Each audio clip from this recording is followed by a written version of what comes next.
Hi, this is the Galaxy M34 and I'll show you how to install iPhone keyboard on this device.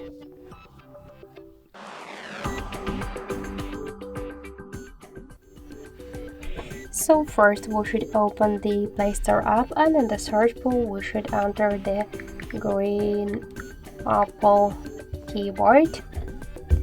And now we should get this application, so tap the install button and wait a couple of seconds. Then just tap to open the app, click to enable in settings and near green Apple keyboard, activate the swatcher, tap twice to OK and go back. Click to switch input methods and switch your currently keyboard to the green Apple keyboard. So now the process is finished, so let's check our new keyboard look, and we could see that it's so close to the iPhone one, like all of the emojis. So thank you for watching, and if you find this video helpful, leave thumbs up and subscribe.